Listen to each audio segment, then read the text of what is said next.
Rodney Dangerfield, the man who famously quipped, "I don't get no respect," was far more than the one-liner machine the world came to adore. Behind the laughs and the self-deprecating humor lay a man who had to claw his way to the top, a man whose personal struggles were as profound as the joy he brought to millions. Born Jacob Rodney Cohen on November 22, 1921, in Babylon, New York, Dangerfield's journey to stardom was anything but conventional. His career, which didn't truly take off until middle age, is a testament to perseverance and the power of humor to transform pain into something beautiful.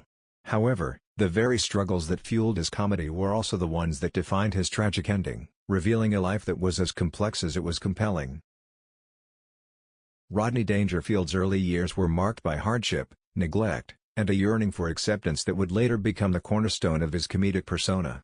His father, Phil Roy, was a vaudevillian performer who was rarely home, leaving the family to fend for themselves. His mother, Dorothy, was cold and distant, often showing more disdain than affection for her children. This lack of love and support created a deep void in young Rodney's life, one that he would spend years trying to fill.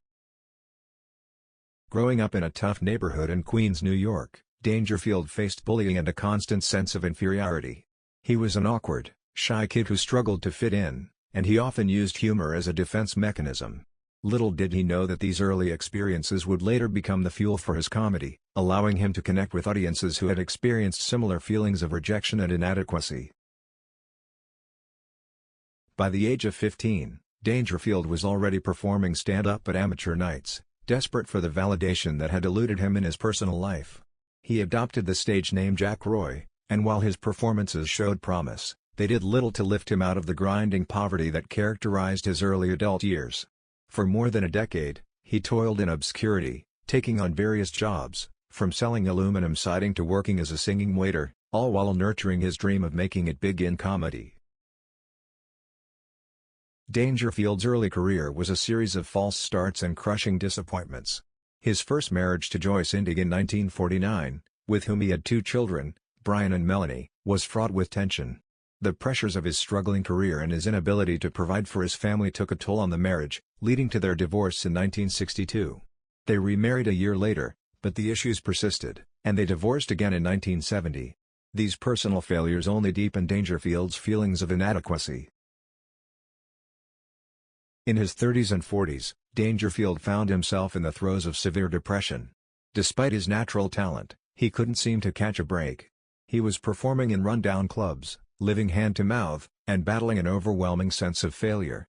At one point, he gave up on comedy entirely, retreating into the world of aluminum siding sales to support his family. It seemed as though his dream of making it as a comedian was slipping further out of reach.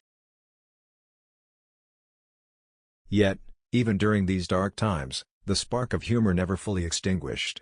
Dangerfield continued to write jokes, honing his craft in the shadows, waiting for his moment to come.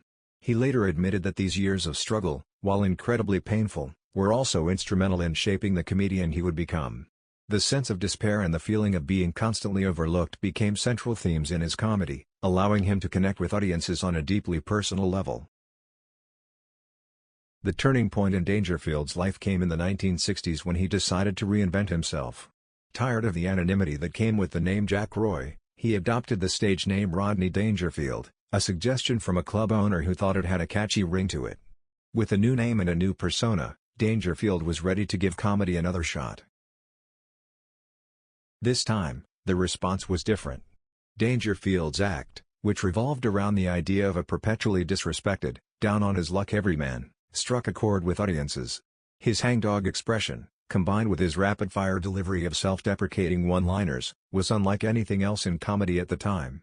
He wasn't just telling jokes, he was sharing a part of himself, and people loved it.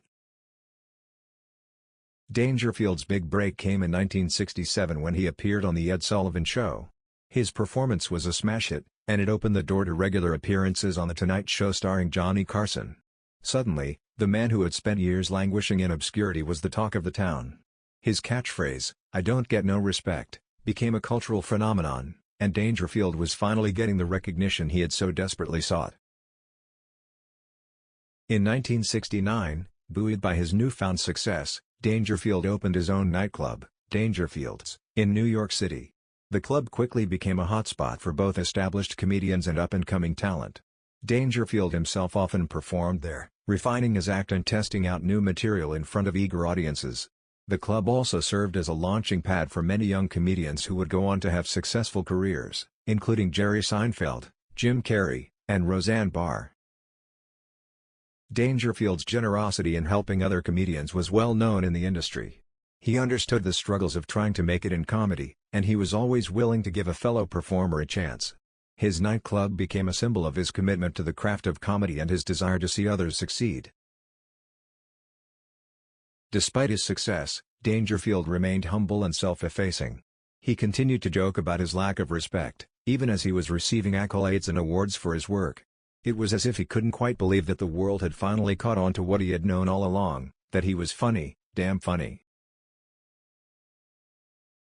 The 1980s marked the peak of Dangerfield's career. His role as the brash and irreverent Al Cervic in the 1980 film Caddyshack catapulted him to a new level of fame.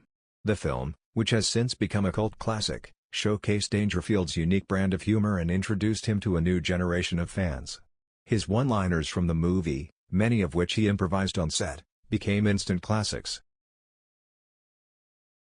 Following the success of Caddyshack, Dangerfield starred in a string of successful comedies, including Easy Money, 1983, and Back to School, 1986. In Back to School, Dangerfield played Thornton Mellon, a self-made millionaire who enrolls in college to help his struggling son. The film was a box office hit and is widely regarded as one of Dangerfield's best performances. His ability to play the lovable, bumbling everyman resonated with audiences and solidified his status as a comedy icon. Dangerfield's success in Hollywood was particularly sweet given the years of struggle he had endured. He was finally receiving the respect and admiration he had always craved, but true to form, he never let it go to his head.